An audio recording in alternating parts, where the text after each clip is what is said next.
राधे राधे दोस्तों, हम लोग प्रतिस्थापन विधि से एक ऐसे सवाल का हल करने वाले हैं जो कि बोर्ड 2025 में या 26 में आने की पूर्ण संभावना है। तो हम लोग स्टार्ट करते हैं, ठीक है। मेन समीकरण को हल करने का मतलब होता है कि x और y का मान निकाल। जैसे ये x प्लस वाई बराबर 14 है, तो मतलब x का ऐसा मान और y का ऐसा मान कि दोनों को जोड़ा जाए तो 14 आए। और या फिर अब समीकरण 2, x का ऐसा मान है और y का ऐसा मान होना चाहिए कि x के मान से y के मान को घटाया जाए तो 4 आना चाहिए। और ये दोनों समीकरण आपस में बराबर होंगे, ठीक है। तो हम लोग चलिए स्टार्ट करते हैं। आपको बोर्ड कॉपी में कैसे लिखना है हम ये भी साथ साथ बताते हैं, ठीक है। तो सबसे पहले आपको लिखना है x plus Y is equal to 14। आपको लिखना है समीकरण 1। x minus Y is equal to 4 आपको लिखना है समीकरण नंबर 2। अब यहाँ से लिखना है समीकरण 1 से।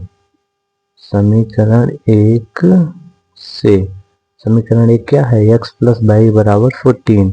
तो आपको लिखना है x plus Y is equal to 14। देखिए 4 नंबर का सवाल आता है तो आपको थोड़ा सा लंबा करना पड़ेगा सवाल को, नहीं तो आपको 4 नंबर नहीं दिए जाते हैं, वो काट लिए जाते हैं, ठीक है। तो हम लोग x को एक साइड करके 14 माइनस वाई, अब इसको बनाएंगे समीकरण नंबर 3, ठीक है।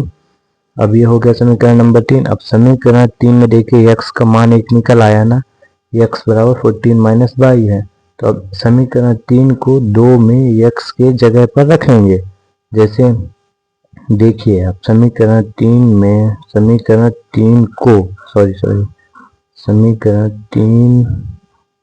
का मान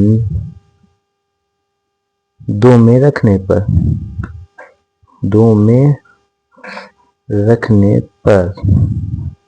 ठीक है।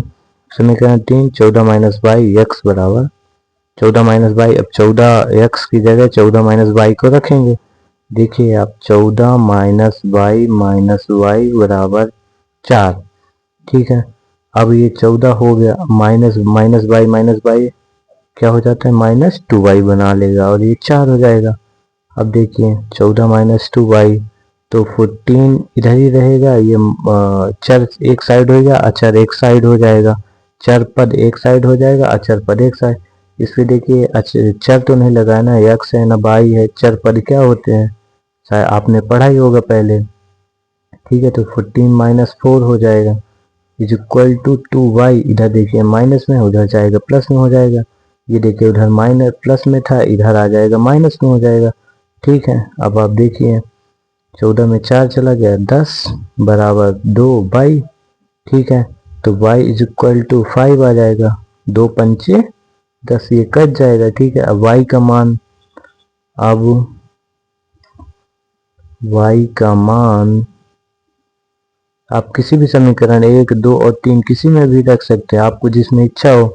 हमारे हिसाब से आप 3 में रखेंगे तो बहुत ज़्यादा सरल पड़ेगा। देखिए इधर आगे पीछे ले जाना पड़ेगा y का मान रखने पर, और इधर देखिए डायरेक्ट घटाना पड़ेगा। तो आप समीकरण 3 में रखिए y का मान समीकरण 3 में रखने पर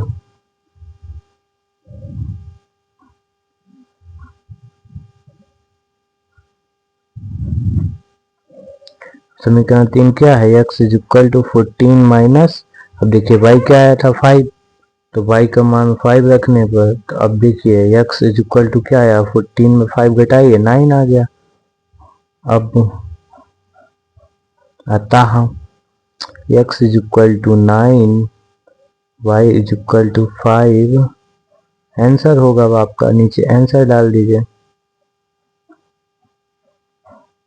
और अगर आप चेक करना चाहते हैं तो x का मान 9 और y का मान 5 में रखिए। देखिए यहाँ पर समीकरण 1 और 2 में x का मान क्या है, 9 5 14 हो गया ना।